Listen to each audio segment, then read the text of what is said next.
തോറ്റുപോയാലും കൈയടിക്കേണ്ട പോരാട്ട വീര്യമുള്ളൊരു team.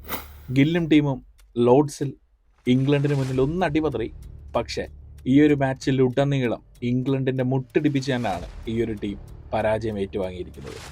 Yes, India England പോരാട്ടം, ഈ ഒരു ടെസ്റ്റ് പരമ്പര ഇന്ത്യക്ക് കംപ്ലീറ്റ്ലി കയ്യിൽ നിന്ന് പോകുമെന്ന് പല എക്സ്പേർട്ടുകളും പറഞ്ഞുകൊണ്ടിരുന്ന ഒരു ടൂർണമെൻറ്റ് തന്നെയാണ്. 5-0 തോൽക്കും, 4-1 തോൽക്കും, അങ്ങനെയുള്ള ഒരുപാട് പ്രഡിക്ഷൻസ് വന്നുകൊണ്ടിരുന്ന ഒരു ടൂർണമെൻറ്റാണ്. പക്ഷെ ഇപ്പം ആ പ്രഡിക്റ്റ് ചെയ്തവർ തന്നെ കഥകളെല്ലാം മാറ്റി പറയുന്നുണ്ട്. ശക്തമായ പോരാട്ടം ഇന്ത്യൻ ടീമിന് നൽകാൻ കഴിയുമെന്ന് കൃത്യമായി പറയുന്നുണ്ട്. കാരണം അത്രമാത്രം മികച്ച പ്രകടനത്തോടു കൂടിയാണ് ഇന്ത്യൻ ടീം മുന്നോട്ട് പോകുന്നത്. ബൗളിങ്ങിലും രണ്ടാം ടെസ്റ്റ് മാച്ച് മുതലായ ഒരു സ്ട്രെങ്ത് വീണ്ടെടുത്തതോടുകൂടി ഇന്ത്യൻ ടീം ഏറ്റവും ഡേഞ്ചറസ് ആയിട്ട് നിൽക്കുന്ന ഒരു ടൈമാണ്. രണ്ടാം ടെസ്റ്റ് മാച്ചിൽ ചരിത്ര വിജയം നേടുന്നു. മൂന്നാമത്തെ ടെസ്റ്റ് മാച്ചിൽ ഒരുവിധം എല്ലാ ദിവസങ്ങളിലും ആധിപത്യത്തോടു കൂടി മുന്നോട്ട് പോകുന്നു. പക്ഷേ അവസാന ദിവസത്തെ ആ ഒരു ബൗളിംഗ് അനുകൂല സാഹചര്യത്തിൽ ഇന്ത്യൻ ബാറ്റ്സ്മാൻമാർക്ക് മികച്ച പ്രകടനം കാഴ്ചവെക്കാൻ പറ്റിയില്ല. മധ്യനിര മികച്ച രീതിയിൽ മുന്നോട്ട് പോയില്ല.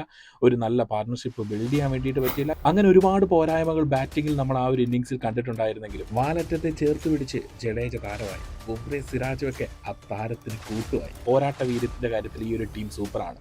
ഗാംഗുലിയിൽ നിന്നും സച്ചിനിൽ നിന്നും ദ്രാവിഡിൽ നിന്നും VVSൽ നിന്നും ഒക്കെ വിരാട് കോഹ്ലി, MS ധോണി, രോഹിത് ശർമ്മ, രഹാനെ തുടങ്ങിയവരിൽ നിന്ന് ഒരു പുതിയ യുഗത്തിൻ്റെ സ്റ്റാർട്ടാണ്.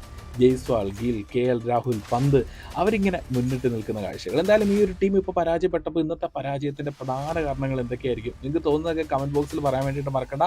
അതുപോലെ തന്നെ 4ാമത്തെ ടെസ്റ്റ് മാച്ചിലേക്ക് ഇംഗ്ലണ്ടിനെതിരെ ഇന്ത്യ ഇറങ്ങുമ്പോൾ ഏതൊക്കെ മാറ്റങ്ങളാണ് ഈ ഒരു ടീമിൽ വരേണ്ടത് നിങ്ങൾക്ക് തോന്നുന്നതൊക്കെ കമൻറ്റ് ചെയ്യണേ.